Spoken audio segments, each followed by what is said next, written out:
it's gonna end up here. As like, if you could see all the trash that's down there, it's ended up right here. Does it come this way?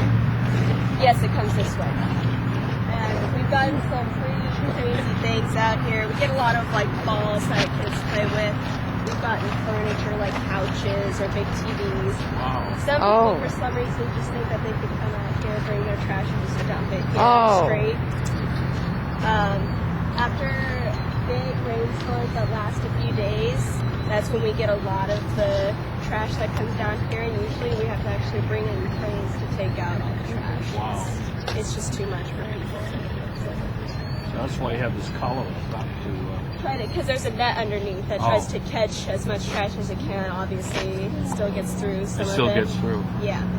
And one of the big problems that we have besides pollution actually making the water quality not great is that a lot of animals will actually eat the trash. And that's really bad because they'll essentially end up starving themselves to death because even though their stomach, they haven't eaten anything, their stomach's full of trash and they can't digest it, so they'll essentially starve themselves to death. And we have pictures at the Conservancy of you can see the rib cage of the bird that's dead, and you can see all the different types of toys, and then it's cleaned off, and you can tell it's a lot of like toys or plastic toys inside parts. the bird? Yeah, they'll eat a lot of lighters too, like the little metal Legos, lighters. they can swallow a little Lego. Things like that. And the only good thing is what a wetland will do is it'll catch a lot of the pollution or the trash before it exits the ocean. And if the wetland's not going to do that, it just goes straight to the ocean. And one of the big proofs that, without the wetlands here, that trash can become a big problem is the Pacific Gyre. I don't know if anyone's ever heard of that. It's actually a layer of trash on the ocean. Yes.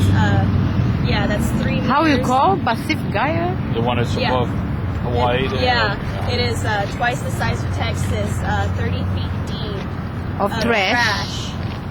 It's floating around the ocean, around Hawaii, and they'll actually sometimes get tons of trash just coming onto the shore because it'll wash up.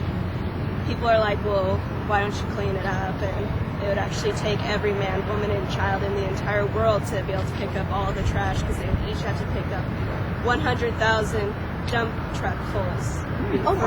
This is the trash that's accumulated It's in the Pacific. from all over the world. It's a crazy thought. And there's one also near Japan too. 100,000? It just goes in a big circle, right? Yeah, In a big cycle. yeah, because it's stuck in the ocean current. Yeah, isn't that crazy? So do you, like once a year, you go through and pick up all the trash that this is gathering, or how often do you clean it out if it's filling up with trash? It has to fill up a lot for us to do it, and we can't go down in the water. We can only do kayak cleanups certain times of the year because we can't go in there during breeding season. It's illegal, even for people that work for the wetlands. So we can only go certain times of the year, and it has to be really high tide, and it's still even hard because you can only bring so many people into it, and it would take hundreds of people just to get all the trash, even though it doesn't look like it's a lot. It's a lot. If you lift under each layer, trash just keeps going and going. So it's gonna take a lot of awareness of the people, to stop throwing trash and everywhere, huh? Yeah, if you wanted to pick up all the trash here at the wetlands, it would take hundreds of people and probably at least a few days to be able to pick it up. What's going to happen to all that trash that you just talked about in Hawaii and Japan? What's going to happen? Well, with plastic actually breaks down into a microscopic level, which is bad because it actually starts taking up space for plankton, which is an important food source for a lot of big mammals out there like whales. So that provides a lot of problems. Styrofoam actually never degrades. It will stay as it is forever. Wow.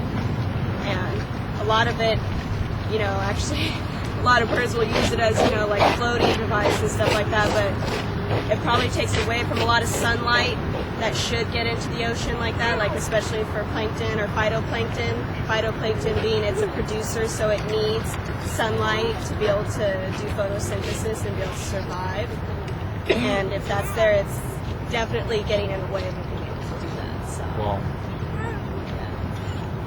Have they talked about any solutions to clean that trash up at all? No, it'd just be impossible. Like it Wow. would. It's coming out. It'd be coming out faster than people are taking it back. So you have an idea what would be a good solution?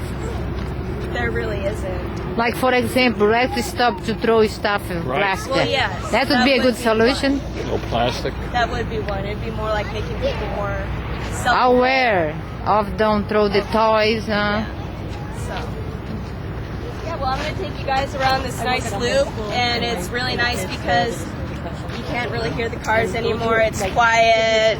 You may have a chance to see a bird of prey because they'll usually like the dead trees. And there's a really cool spider that likes to make its web in the cactus pear, prickly cactus pear, called the silver Ethiopian. It's really cool looking. Don't worry. The spiders are very shy. So. Yeah, spider is shy, huh? Maybe they mirror what their parents do. Yeah. Starts. Mostly not though. Outside of the lot.